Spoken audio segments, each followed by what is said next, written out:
Well, we are on World War III watch. It's like a crock pot of war rhetoric right now, all thrown into one big pot. Just a few minutes ago, Chinese President Xi Jinping threw his support behind Russian President Vladimir Putin and the security of the Russian state, military security for Russia. A congressional report out this morning warning that a war with Russia and China is on the horizon and the U.S. should be prepared. Of course, we covered last night U.S. Foreign Affairs Committee, Committee Chairman Mike McCaul, authorizing President Biden to use force in a war against Iran. The Biden regime has also discussed using military force if Lebanon-based Hezbollah attacks Israel with rockets. All of these things unfolding in a World War III watch right now. We figured we'd bring in former UN weapons inspector, former U.S. Marine Scott Ritter, whose analysis on geopolitics and everything going on with these strategic war rhetoric right now is so important. Scott, welcome to the show. Thank you very much for having me. So I guess maybe we start with just a few minutes ago, Xi Jinping throwing security support behind Russia. And what does this mean with this new congressional report warning that Russia and China, a war with both of those countries simultaneously, is on the horizon? Well, first of all, let's talk about what Xi Jinping has done. China and Russia, of course, have a relationship that's superior to any treaty relationship. It's a relationship without any boundaries. This is what they've been saying, but there's been some boundaries. I mean, China has been a little bit reticent about Russia's military incursion into Ukraine. It violates China's Westphalian principles of sovereignty and things of that nature. But I think China has been compelled to reassess its posture, not by Russia's actions, but by the collective West's actions. That China now recognizes that this struggle between Russia in Ukraine isn't about Russia against Ukraine. It's about Russia against the collective West, against NATO, against the United States. And then China has to evaluate the rhetoric and the actions that have been coming out of the United States, its European allies, its Asian allies, in regard to China, the strangulation of China that they're trying to do economically and geopolitically. And China, I think, has realized that the best way to protect China is to align China militarily, from a security standpoint, with the other nation that is lined up against the same enemy set that China's facing, and that's Russia. And this is a huge deal because it's not that China's military is going to be coming over the borders. I mean, I think you'll see some Chinese assistance from a material standpoint. You'll see some of this. You'll see closer cooperation between Russia and China.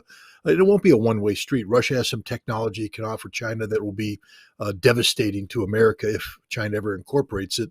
But more importantly, it's about the fact that Russia is no longer alone.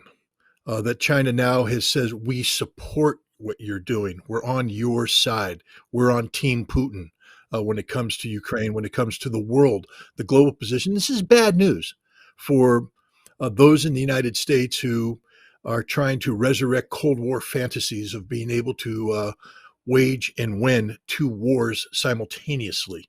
Back when I was in the Marine Corps, we actually had a posture of fighting 2.5 wars. The way the United States was configured militarily, we could fight a war in Europe using NATO and defeat the Soviet Union.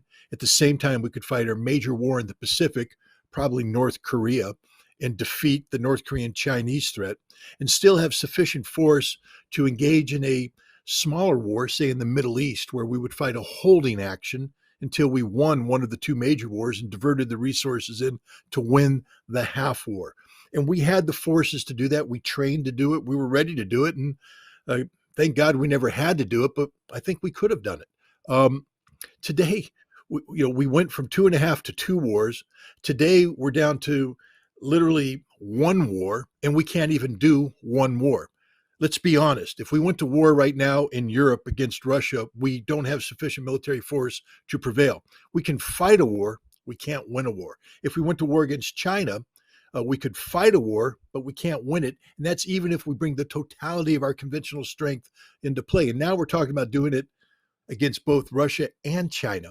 The costs that are going to be associated with this are phenomenal. First of all, it's going to require a massive expansion of our conventional military power. The United States Army just had a shortfall in recruiting. They are literally tens of thousands of personnel short of what their authorized manning strength is, which means instead of expanding the U.S. Army, they have to shrink it. They don't have enough men or women to fill the ranks. And so certain units, certain capabilities are being taken down to zero because you don't have manpower to do this. And now Congress is talking about beefing up. With what? Are you going to go to a draft? Have you run that by the American people? Is it really smart for the United States to talk about fighting a two war? Do we know what that means? It means that America has to leave our continental fortress, go across the oceans to fight a war over there in their backyard. In their backyard. That means we're taking Russia on, in a confrontation in Europe where Russia's logistics are literally right there next to them. They're supplying themselves from interior lines of communication. We will have to extend ourselves. We don't have sufficient logistical buildup in Europe anymore. It would cost billions to do that. That means we have to sustain from the United States with lengthy supply lines. It's literally suicidal. So this is insane.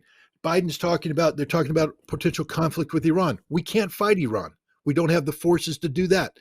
We fought the Gulf War in 1991 by having friendly ports and airfields that we could bring our ships into and offload in an uncontested fashion and land and offload troops. How are we going to do that in a war with Iran? They're going to blow up every port, blow up every airfield. It means now we have to do a forcible entry into an Iranian port, Chabahar, Bandar Abbas. We don't have the force structure to do that. Iran has missiles that'll sink our ships before we get there. They're parking 2 aircraft carrier battle groups off the coast of Lebanon with a 2,000 man amphibious ready group to fight Hezbollah. Hezbollah's 100,000 men, highly trained, dug in to the hills of southern Lebanon who've been preparing for this fight. We have gone insane. Let me just make it very clear. America can't fight and win a war anywhere in the world right now against any power that has any military capability. We're that weak. We are literally that weak. We can't even stop people coming across our own southern border to the tune of 10 to 15,000 people per day.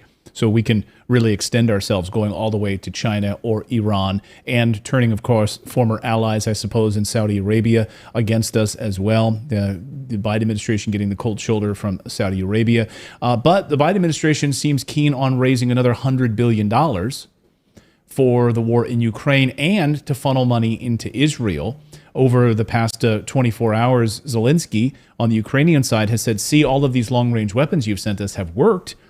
We now took down 8 Russian helicopters, so keep sending us money. And the Biden administration seems keen on doing that. Where is this money going to go? What is it going to be used for in Ukraine? Hasn't this been finished now? Aren't we done here? Well, Ukraine's over. First of all, let's put the attack on the airfield in perspective. Ukraine fired, I believe, a total of 7 ATACMS and the cluster bomb munition variant of the HIMARS.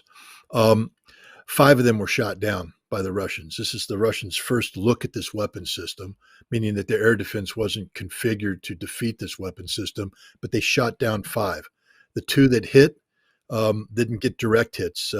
They damaged 2 helicopters. They destroyed 2 helicopters. They damaged 7. Those 7 will be brought back into working order.